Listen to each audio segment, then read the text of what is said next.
Dr. Noop, you can go ahead. Please invite the chairpersons. Okay, sir. Am I audible? Yes, yes. Okay. Very good evening to all. Beginning with our very first session of the evening, which is on gastric cancer, it is my great privilege to invite Dr. Ashutosh Mukherjee, who is head of radiation oncology, TMH Varanasi, and Dr. Mayank Tripathi, who is an assistant professor surgical oncology from TMH Varanasi, as our chairperson for the first session. A very gentle reminder to all our esteemed speakers to please keep check within the allotted time. And I request all the attendees to keep their phone on mute mode and to put their questions in the chat box, which we shall discuss at the end of every session. And so over to our chairpersons to invite the speakers. Good evening, everyone. May I now invite Dr. Sujay Srinivas, who is assistant professor in medical oncology at TMH Mumbai. He'll be speaking on molecular classification of gastric cancer and its implication in management. Sujay, over to you.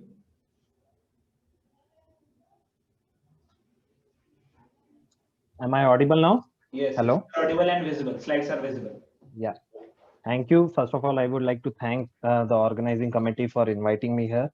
I have fond memories of HBCH Varanasi, and it has been less than a year that now I have come to Mumbai from Varanasi. So without wasting much time, I will move on to my topic. I have been assigned the talk on molecular classification of the gastric cancer and its current implications in the management.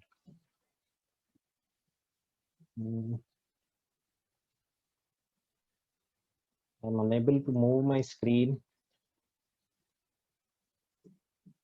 Yeah. So gastric cancers continue to be one of the leading causes of cancer-related morbidity and mortality. In terms of incidence, it ranks 5th worldwide, whereas in terms of mortality, it is the 4th as per the Globocan 2020 data. In the year 2020 itself, there were more than 1 million new cases, with 1 out of every 13 cancer-related deaths related to the gastric cancer. More than 70% of these gastric cancers in the current time occur in the developing nations, especially in the Eastern Asian countries. And majority of these cancers, even in the Western countries, are being diagnosed at an advanced stage. It is only 6 to 10% of these cases which are diagnosed at an early stage. Even with a curative surgery, the majority of cancers, gastric cancers, have a survival of 5-year survival of 26 to 30%. And more than half the relapses occur either locally or distant metastasis after a curative intent treatment has completed. Topographically, gastric cancers are divided into 2 subtypes, that is the cardia and the non-cardia. Cardia consisting of the proximal gastric cancers arising from the fundus and the cardia, while the non-cardia consisting of the antrum and the pylorus.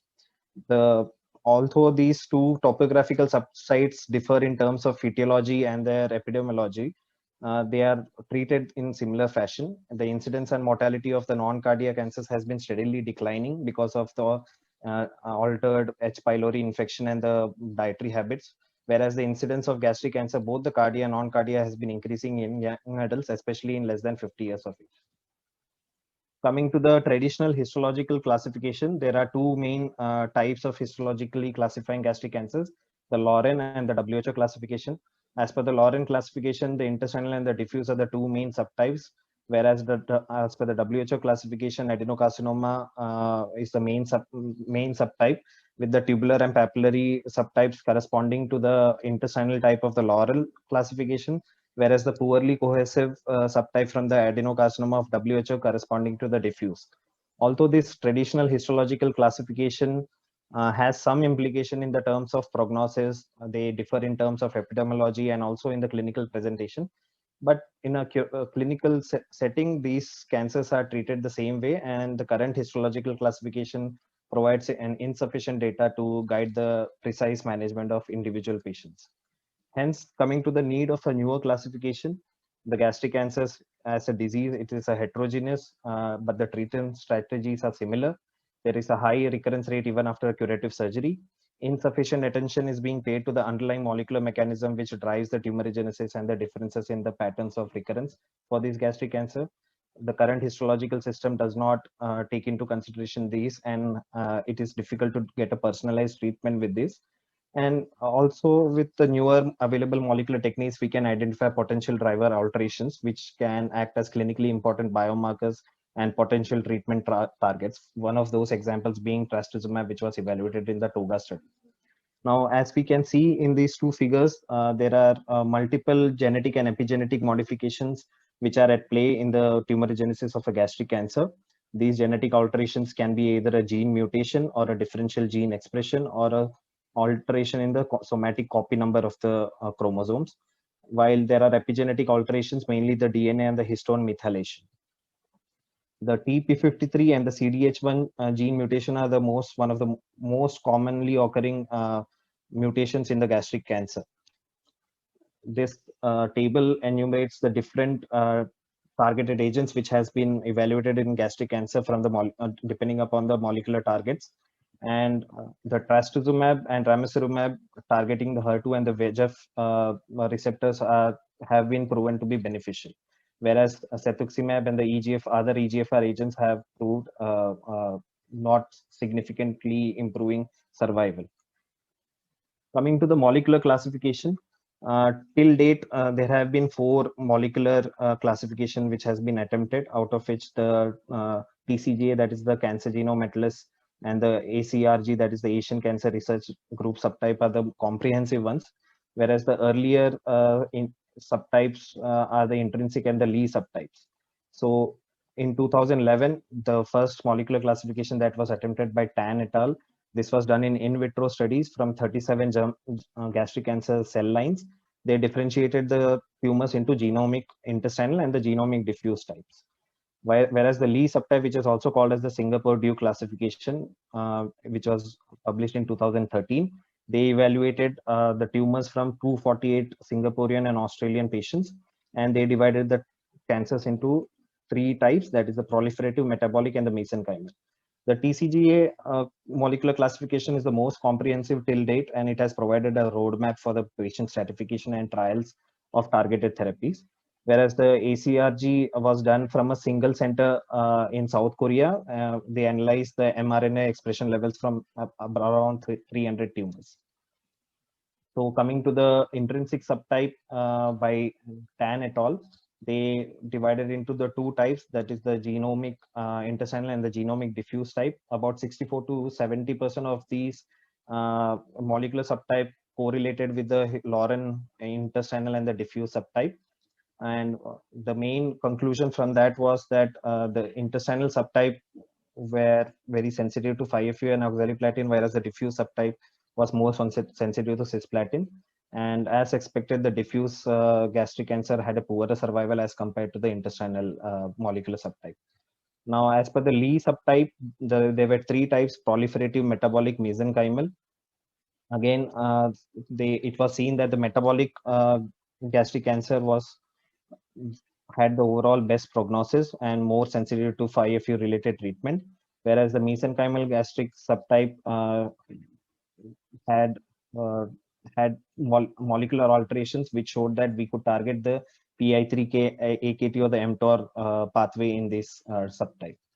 Now, coming to the TCGA classification, which was done by the Cancer Genome Atlas network, they evaluated 295 primary gastric adenocarcinomas that were not treated with prior chemotherapy or radiotherapy, and they collected fresh tissue specimens from across the world. 6 molecular platforms were used: array-based somatic copy number analysis. They did a whole exomic sequencing. Array-based DNA methylation profiling was done. mRNA, microRNA sequencing was done, along with a reverse phase protein array. Now, as a baseline, to compare the germline DNA from the blood and the non-malignant gastric mucosa as a reference for detecting the somatic mutations, and they chose non-malignant gastric samples for the DNA methylation and expression levels. MSI testing was performed in all the tumor DNA, while the whole genome sequencing was done in 107 tumors out of this.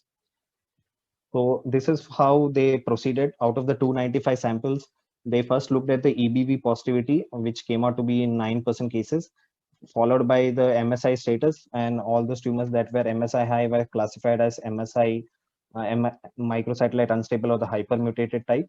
The remaining tumors, they looked at the aneuploidy, and those tumors which had chromosomal instability was classified as the CIN subtype, which comprised for 50% of the cases. And finally, the genomically stable, which had no alterations or no mutations.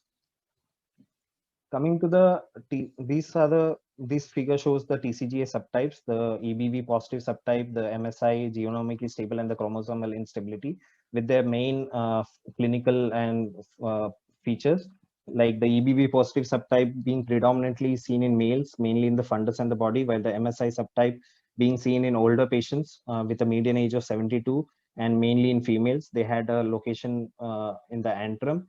The genomically stable one with the worst prognosis was seen in the younger age, median age being 59, and it corresponded to the Laurent diffuse histological subtype. And the chromosomal instability type was seen mainly in the GE junction and the cardia, that is a proximal location, and these had a histologically more of internal type. Coming to the main. Sujay, sir, so Yeah. there's just 2 minutes remaining. I request you to Okay. So as I said, these are the main difference between the 4 subtypes. The MSI and the EBV positive having more of DNA hypermethylation, while the genomically stable type involving more of the cell adhesion and the angiogenesis pathway. Although the TCGA group delineated these 4 subtypes, they did not differ in terms of survival. However, in retrospective studies, it was seen that the CIN subtype had the greater survival benefit, while the GS subtype had the least benefit. Now, coming to the ACRG classification, they looked at 4 distinct groups, again starting with the microsatellite instability, that is the MSI subtype. Then they looked at the MSS EMT phenotype, that is the epithelial to mesenchymal transition. And then later on, they looked at the TP53, whether it was retained or whether it was lost. In this ACRG subtype 2, the MSI types was the best overall prognosis, whereas the MSS EMT subtype corresponded to the genomically stable type with the worst prognosis. Similarities, both the tumors looked at MSI. The genomically stable corresponded to the MSS EMT, while the EBV subtype from the TCGA corresponded to the MSS and retained TP53. The MSI type showed better prognosis.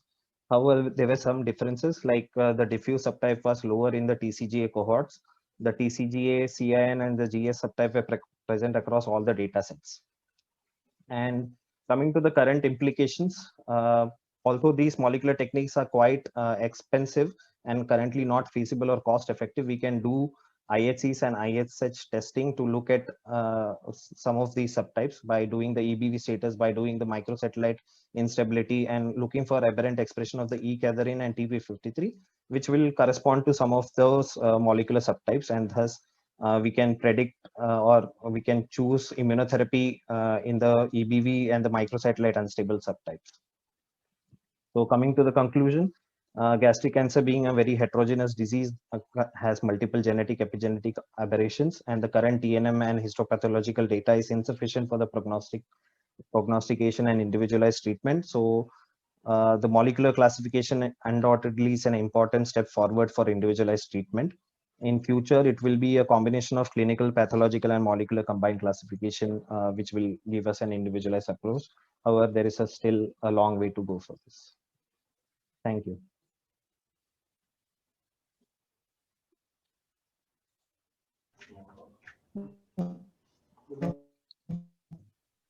Thank you, Dr. Sujay. It was a very comprehensive talk covering all the molecular classification of gastric cancer. May I now request the